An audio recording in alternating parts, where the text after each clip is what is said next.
Our 14-hour overnight flight from Hong Kong, and we arrive in Auckland for the start of our New Zealand cruise. We stayed 2 nights in Auckland at the Seaball Hotel, which was basic but comfortable, and our room overlooked the marina.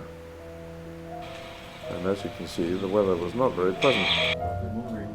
It rained like crazy, and we could hardly get out of the hotel to have dinner. Our room is on the 2nd floor up there. In the morning, our first stop was the Maritime Museum, and we arrived as the 12 o'clock cannon was being fired with some difficulty as the matches were all lit. The museum is a history of shipping from Polynesian days up to around 1960.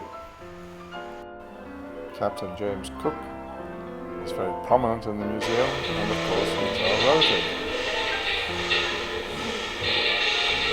Born in Yorkshire, not in Scotland. He was Scottish.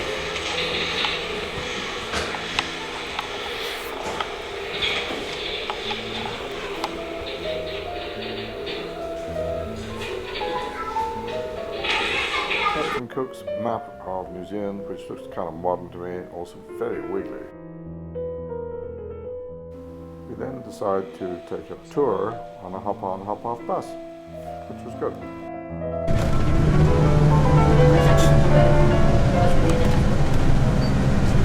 Change buses here.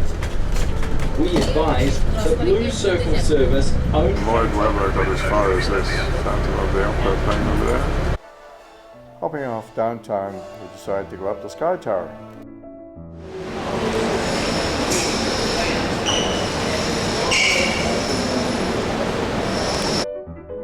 The Sky Tower is the highest building in the Southern Hemisphere and is 1,076 feet high.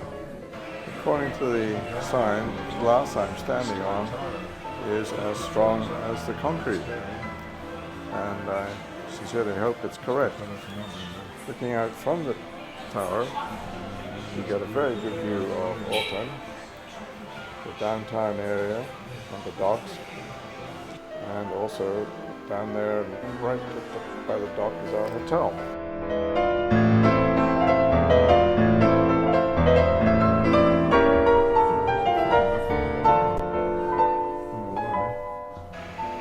Further up above us was the skydive platform. Unfortunately, we just missed one and went whizzing past.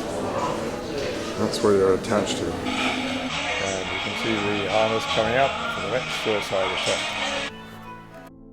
Next morning, it was time to board the Pacific Pearl. And the first part of our journey took us from Auckland, a day at sea, to Napier, and then on to Wellington. As you see, the ship is flying the Australian flag, and of course it's an Australian-based ship. It is 27 years old and has a capacity of 1,800 passengers. Our captain, Othello Gosroy, was born in India but lives in the UK. We had dinner with him one night, and he seemed like a calm man who not put the ship at risk.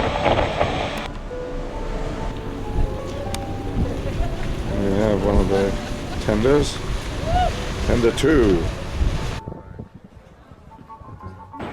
Up on deck on our terminal toes, for the window, we watch the tug pushing us away from the dock, and then looking out to the open sea, we're on our way.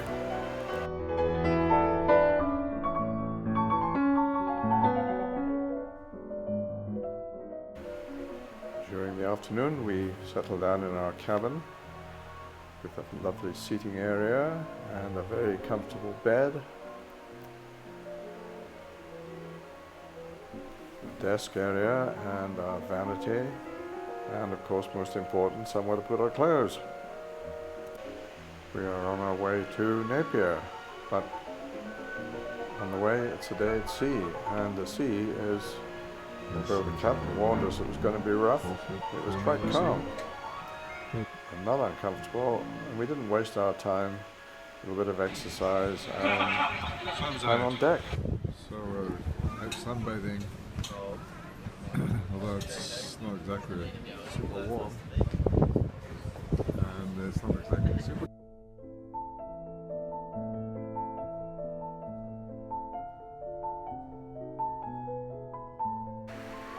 The main deck. We did not spend much time on the chairs or in the pool, but we did go down to Charlie's for a cup of coffee frequently. Napier was destroyed by an earthquake in 1931 and is described as the Art Deco city. Docking in the early morning, as we usually do, we disembark from our ship and take a tour of the city on a bus. A happy snap while we're sitting there waiting. There's nothing very special about Napier, and we did stop at the National Tobacco Company, which was very boring,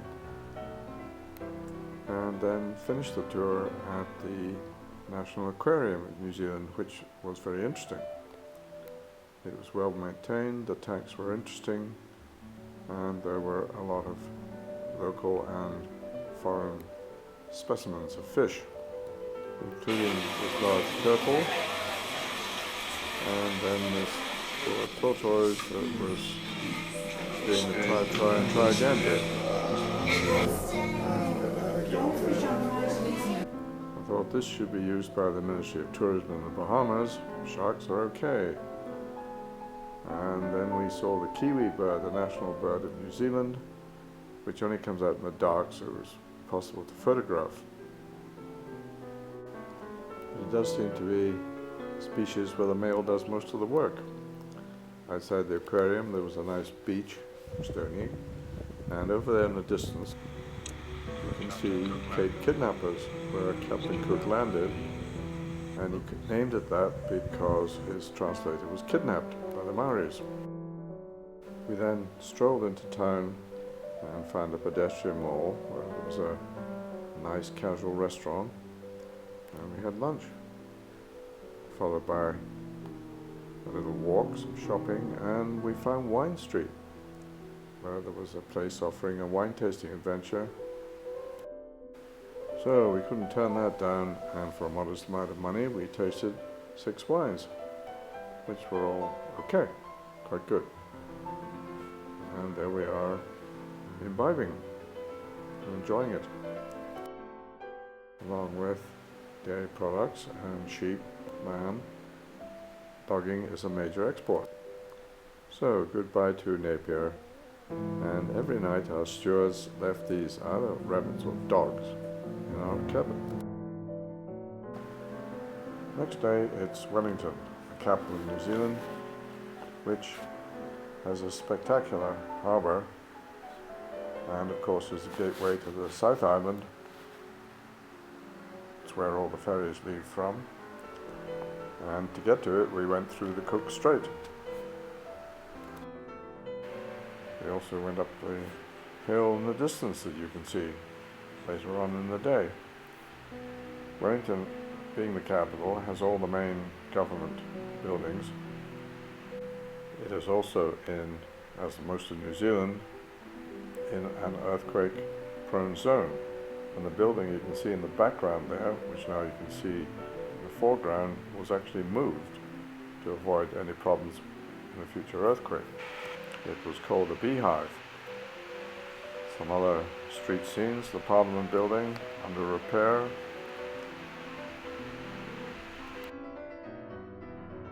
and then it was time to go up the hill I mentioned earlier by cable car.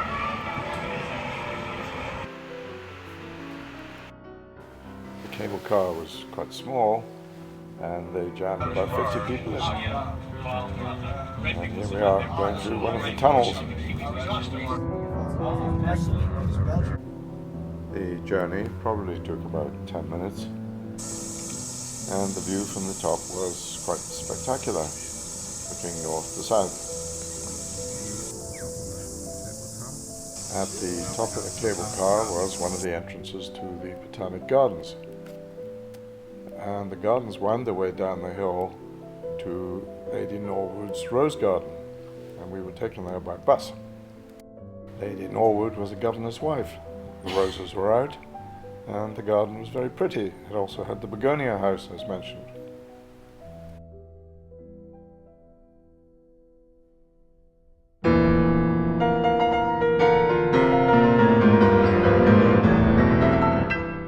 The tour then took us to the other side of the bay, and we passed the area where Lord of the Rings was filmed. Peter Jackson, who's the director, was very famous in New Zealand. And this is the view looking from south to north.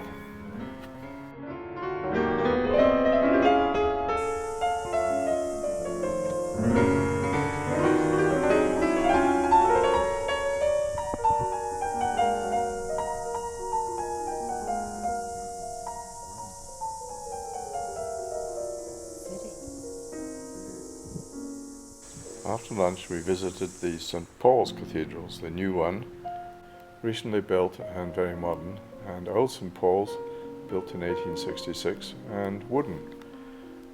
The church did not have enough money to renovate it, so the government took it over. The cathedral was lovely, and each pew had a little card on it.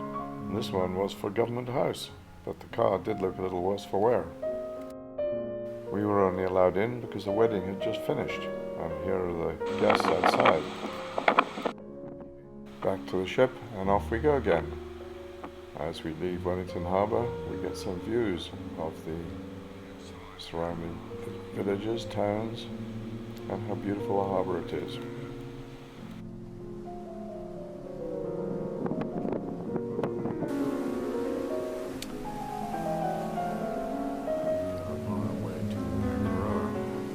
Off to the South Island and to Christchurch.